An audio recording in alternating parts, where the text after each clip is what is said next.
and welcome back to my channel. Unless you're new here, and then just welcome.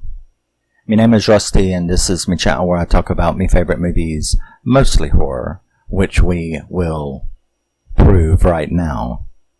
Every once in a while I like to do what I call as masterpiece spotlights, and that is where I talk about non-horror films in my collection that I consider masterpieces for one reason or another.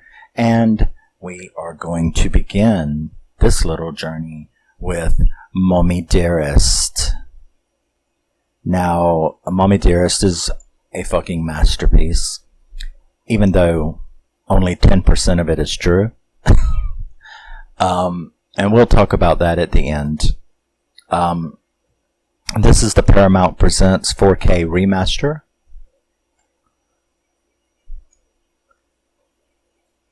They always come with these cool flip. That's the original poster. Their new artwork. Very nice. Beautiful transfer. As Paramount Presents usually does.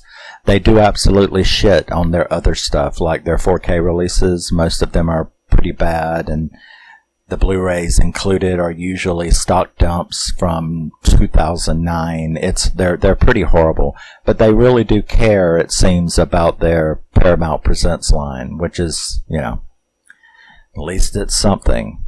But yes, Paramount Presents was released in Paramount Presents. Mommie Dearest, look. It's 2:30 in the morning in Florida. I tried to film without that air conditioner going and a regular shirt on, and I might as well have crash landed on the fucking surface of Venus. So to not coin a phrase, it's fucking hot in Florida, you have two choices.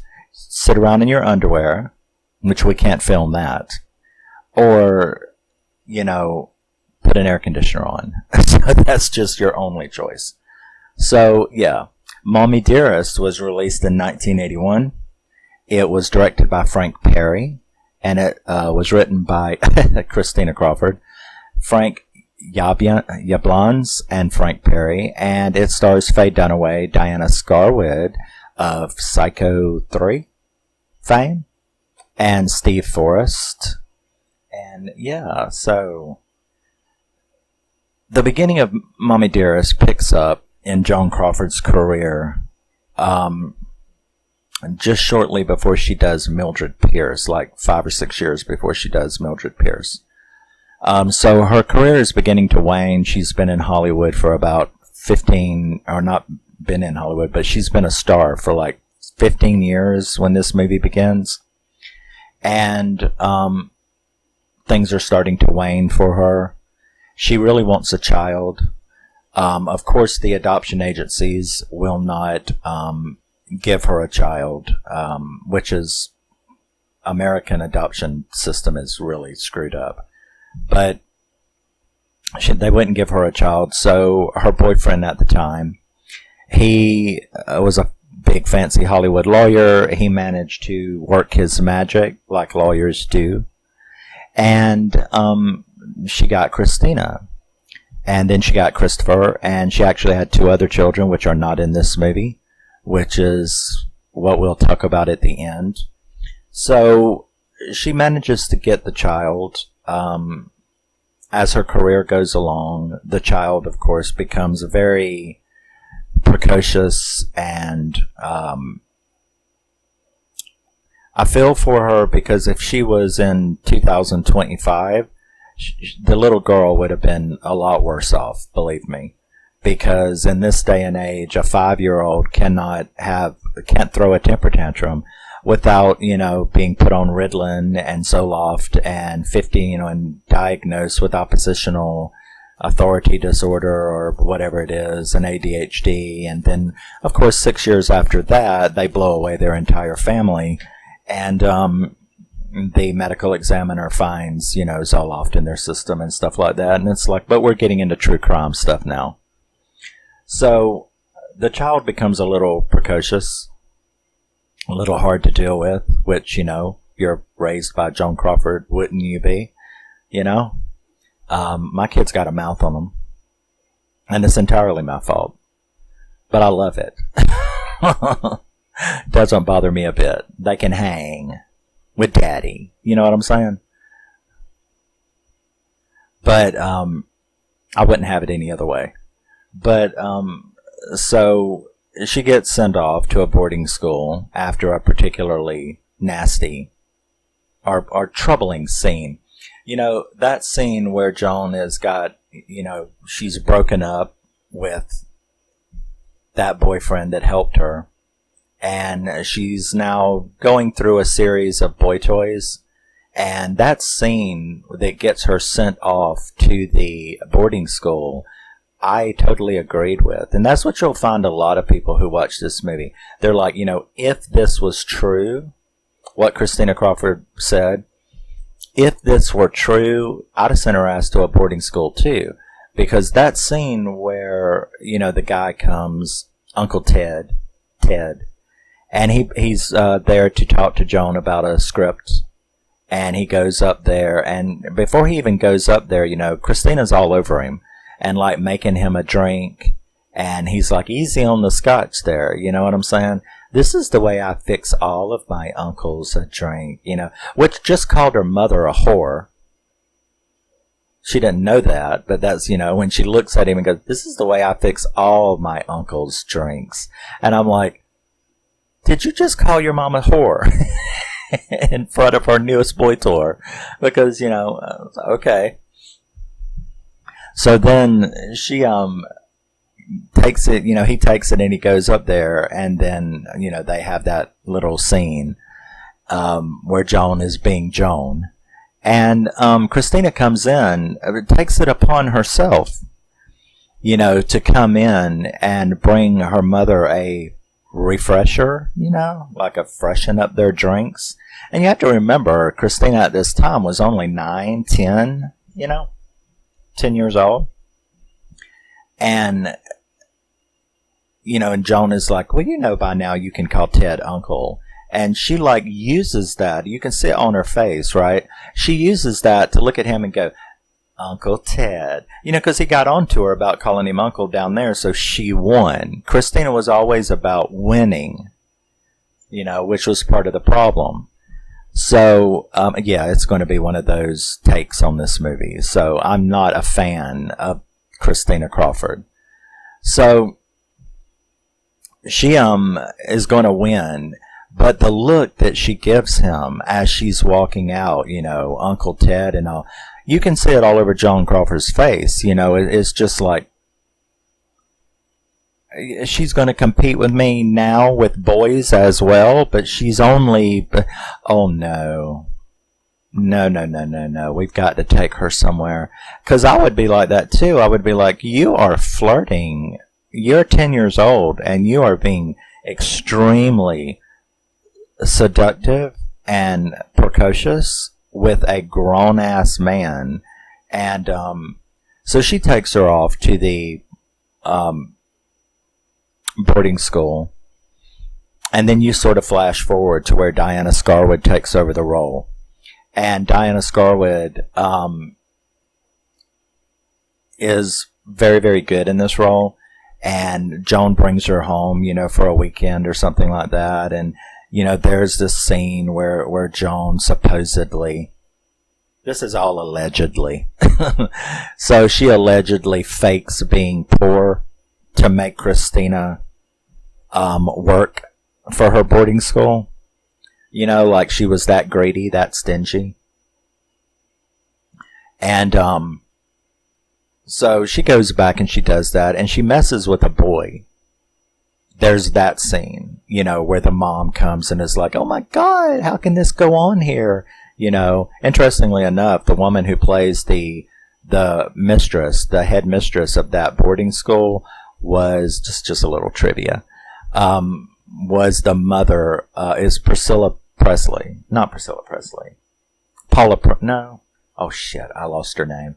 Anyway, she was Pam Ewing's mother in Dallas. That's who it is.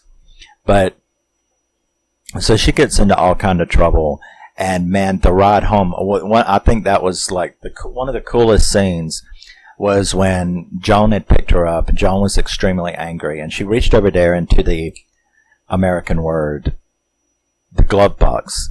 She reached over there into the glove box, and she takes out her flask, and the flask is empty. And Christina notices that, right? And she notices that she ain't got no liquor, and she goes, "There's a liquor store to the left." And Joel is like, "I should have known. You'd have known where to find the booze and the boys," right? And that was just the way Diana Scarwid delivered that line. You know, it was so like, "I am so over this bitch." And, you know, and she's like, "There's a liquor store to the left." But then, you know, that led to one of the most intense scenes, or the most intense scene of the movie. And that is where Joan gets her back home. And she's got a reporter there from Red Book who's doing a cover story on her. But, you know, and Joan was a little bit guilty of this as well. Now, this is all fictional. And we'll, like I said, we'll discuss all that. But, so, in this fictional version of Joan, this is kind of her fault too, because she wouldn't let it go. I mean, she did lie, you know, and, you know, the girl comes in and is like, "Well, that ain't all they were teaching her," you know, and this is in front of a reporter. So she's so upset that Christina embarrasses her in front of a reporter. But if you hadn't lied on Christina and been a bitch yourself, this fight wouldn't have happened. You know, and she's like, "Well, she got expelled," you know, and right in front of that reporter, you know, Christina's like, "That's a lie." And that just like stuns Joan. But it was a lie. She didn't get expelled. Joan took her out because, you know, having a little fit. So she goes and talks to her, you know, with her in the other room. And she's like, "How dare you embarrass me like that?" And she's like, "Why did you say I was expelled?" "Because you were expelled." "That is a lie." And I'm like, shit's fixing to go down, right? And so, you know, there's all this screaming, and Joan just gets more and more hyped up, and she gets more and more hyped up. "Why did you adopt me?" "What?" "I want to know, why did you adopt me?" You know, and it's, and that continues the fight, and then you have the big one, you know, when Joan is like, you know, you never, you know, why can't you treat me with respect? Why can't you treat me with the same respect that any stranger would treat me with on the street? And Christina screamed, "Because I am not one of your fans." And Joan lunged at her like a fucking, I wanted to say WWE, but I don't watch that, but, you know, UFC fighter. Joan jumped like you, and I swear, if Carol Ann and Barbara, the reporter, had not pulled her off Christina, I think she'd have killed her on the floor right there. You know, and that was a very, very intense scene. And this got her put in a convent. So she goes off to a convent for what? 3 more years or something like that. Can't get out till she's 18. Then you go on with the story. Joan Crawford married the CEO, the owner of Pepsi Cola. And Christina's like, "Calm down." She's trying to act. She gets on a soap opera. She gets a ovarian tumor. And Joan has to fill in for her. You know, and Joan was like 65, and she was like playing a 25-year-old character on the soap opera. So that was pretty funny and true. So Al ends up dying. Christina and her relationship in this movie sort of gets a little better, you know. And there's even that heartfelt scene where she accepts the Lifetime Achievement Award for her, and says that she loves you, Mommie Dearest, and stuff like that. And Joan dies, leaves them absolutely nothing in the will. Again, true. And then Christina finishes the movie by saying, you know, well, Christopher said she always gets the last word. And Christina Crawford is like, "But does she?" And then that was a hint that she was going to write this book. So let's talk about this fictional book, because that's exactly what it is. Now, there's of course a debate about it, but I don't really think there is. There's a debate amongst people who are not Joan Crawford fans, who are not classic movie fans, and who haven't done the research. But there are innumerous documentaries and interviews about this subject. What is true in this movie? There's 10% of it is true. The timeline of Joan Crawford's career from the beginning to the end, is 100% true. Her being fired, let go from Metro, her then having to audition for the role of Mildred Pierce, winning the Oscar for it, which put her back on top, and gave her a contract with Warner Brothers. All of that stuff is true. And as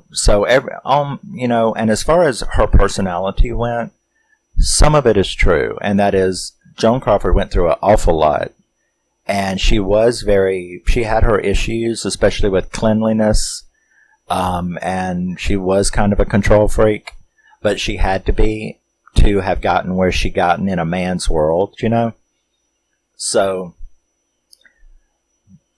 but all of the other stuff was not. Now, what is not true in this movie? Well, first of all, she had 4 kids, not 2.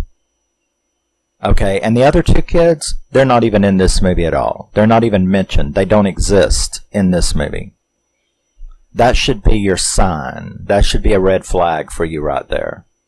Now, her ex-husband that was married to her when she wrote this book, her ex-husband came out publicly against this book as not being true.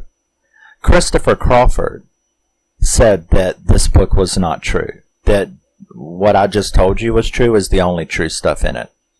There was the Red Book, the woman who wrote the Red Book article, the front page article, or the cover story during that time, right before Christina was sent to the convict. She said that thing did not happen. Christopher attests that Rose Garden stuff, cutting down the tree, scratching her face all up, cutting all the rose bushes down because, she got let go from Metro. None of that occurred. Christopher Crawford said he was never woken up in the middle of the night with his mother cutting down a tree, having to clean up limbs. Christina Crawford was never beaten with a wire hanger. This was not true. However, what is true is that Joan Crawford would not allow wire hangers in her house because she was stuck up, she was rich, and she is correct. You should not put a $300 dress on a wire hanger because the first bit of moisture in the air is going to cause rust on the wire, which is going to get on that $300 dress. There's a point here. So, yes, it's true that she would not allow wire hangers in her house. However, she never destroyed the bedroom and beat Christina with a wire hanger. This did not occur. So it's this book is really no different than B.D. Davis, Betty Davis's daughter, who did the same thing. You also have all of Joan's friends, whether they like her or not. You had her co-workers, whether they liked her or not. They said that, sure, she could be a bitch. Sure, she could be fastidious and stuff like that, but they never witnessed any of this behavior that is claimed in this book. So, if you go and care enough to research it, you will find out that although the timeline of her career and the events of her life, doing the standing in for Christina at the soap opera for a week, that was true. Marrying the guy Pepsi Cola, that was true. When he died, them trying to force her out, which is where Joan Collins got that speech from in Dynasty. was, don't fuck with me, fellas. That was true. They did try to force her out, and she was like, no, it's not going to work. I'm going to stay on the board. So there are truths in this movie, but the only truths in this movie are about Joan Crawford, her timeline, her career, some events in her life. The abuse, her being this monster at home, according to her children, and you've got 3 against 1, according to her children, including Christopher, who is represented in this movie, none of that shit occurred in his life, is what he said. Christina Crawford's own husband, who was married to her when she wrote this book, said that this was fabrication, that you took a little bit of truth and then you put this gigantic fabrication. So why would this movie be a masterpiece if it's not true? Well, there's 2 kinds of biopics. If you're a movie lover, I'm sure you're familiar with the phrase, based on a true story. Well, based on a true story don't mean shit, because you can have this movie about 10 people crashing in a plane and ending up eating each other on the side of a mountain, and it says based on a true story, and you go and you ask the person, what story? And they go, a plane crash. Which plane crash? Just a plane crash. People have crashed on a mountain before. Okay. So you're not talking about a specific plane crash and a specific people? No, it's just based on the true story that planes crash. That is how trivial the based on a true story line can be used. Then there's the other kind of biopic or historical drama or whatever that says based on a true story, and it really is. I mean, it's really very accurate and all that. So, the movies range. I can think of 2 that I love offhand. The Haunting of Sharon Tate. A bunch of the stuff in the movie is true. It's based around true events, of course, and that is Helter Skelter, the murder of Sharon Tate. However, you took these little grains of, yes, these are the people that were there, yes, this is what happened, but we're going to make an entire fictional fantasy story, an alternate history story around this true thing. Is it based on a true story? Of course it's based on a true story. Everybody knows Charles Manson. Everybody knows what they did and who they did it to.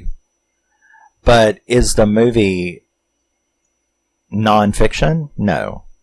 Another one is Eileen Wuornos' American Psycho, or American Boogie Woman, whichever version you find. That is a fantastic movie. It's about the same guy who did Haunting of Sharon Tate. Was there an Eileen Wuornos? Yes. Was she a serial killer? Yes. But this movie, Eileen Wuornos' American Boogie Woman, is a fantastic movie, and it just takes a 9-week span of Eileen Wuornos' life, and it made an entire fictional movie about this event in her life where she married this rich guy for 9 weeks or something like that. So even though the event was true, even though this really did happen, the entire story that was made up of that 9 weeks to make an entertaining thriller horror kind of movie, that was not true. And that's exactly the way I feel about Mommie Dearest. There are real events. It's a real person. Many of the events that occurred in here are true, her timeline and career. But does that mean that you take everything like that? No, of course not. This is a 90% fictional movie. Now, so it's not like she can come on here and argue with me about it, but at the same time, she had her own brother and she had her own ex-husband and all this kind of stuff come out against her to her face. So that was already done. What makes this movie a masterpiece is the gloriousness of it. The decisions that Faye Dunaway, and I know she doesn't like this movie, and like a lot of the interviews that are on here with Diana Scarwid and the director and all of that, she needs to get over it. Because Faye, you are fantastic in this movie. And it is a extreme cult drama phenomenon. You have no idea how much this movie is loved. And it is camp. And it is over the top. And everything in the movie is done so over dramatic and stuff like that. But I think it was all done to let you know that this was only based on a true story. That it was mostly fictional. And what's funny about it is that, in my opinion, I think that the writer, Christina made her money. She sold all those books and she got paid, to have it, for the movie rights. So she made all of her money. But I think that the director and the writer who adapted it, I think that they made this all so overdramatic and so campy, right under Christina Crawford's nose,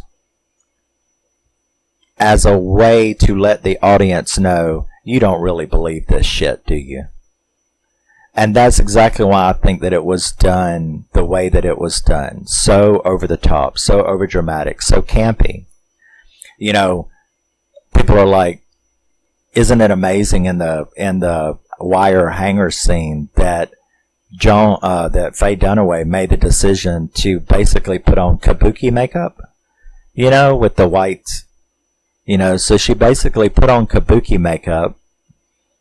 And then after having the fight, if you'll notice when she walks off into the bathroom, she, not only was she wearing kabuki makeup, but when she walks off into the bathroom, she actually gets into a sumo wrestler pose, where she gets down, hunkers down in a squat, like a sumo wrestler. She looks just like a sumo wrestler, kabuki makeup and all.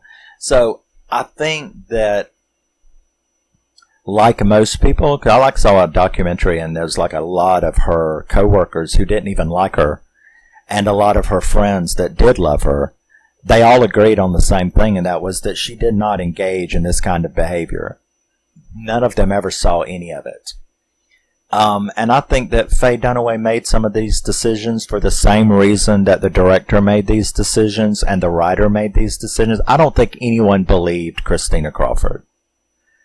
And when they made this movie, I think they made it so over psychologically dramatic to get across without Christina Crawford screaming about it. But I think it was meant to make the audience kind of go, there's no fucking way that this is true. Because it's not true. No rose garden, no chopping down the tree, no wire hanger beaten. None of this occurred. But the performances, make this an absolute fucking masterpiece. So, I don't know what your opinion may be, but now you know mine. I absolutely love this movie. It is absolutely phenomenal. It is a non-horror masterpiece. And this is the beautiful Paramount Presents release from a brand new 4K scan. And let me tell you, it is a beautiful transfer. Mommie Dearest, Faye Dunaway. You're a fantastic, Faye. I don't care whether you like it or not. You may be embarrassed by this movie, but you shouldn't be, honey. It is an absolute... I mean, I love your other stuff. I love Bonnie and Clyde. I love The Chamber with Gene Hackman. You are phenomenal in that. Cold Sassy Tree is phenomenal with Jason Robarbs. It's my other favorite. Albino Alligator with Matt Dillon. Wasn't Faye Dunaway with Mickey Rourke in Barfly? I think so. But Faye Dunaway, you know, has had a phenomenal career, and I don't know what her problem is. She should know better. This is a cult classic, and it is a fucking 10 out of 10 masterpiece. Faye Dunaway as Joan Crawford in Mommie Dearest. Let me know what you think, if you have any opinion at all, and I will see you in the next masterpiece. Love you, miss you. Bye-bye. Always remember, never forget, you're a very special person. Even if you don't write a scathing 90% false hit piece on your parents. See you in the next. Bye-bye.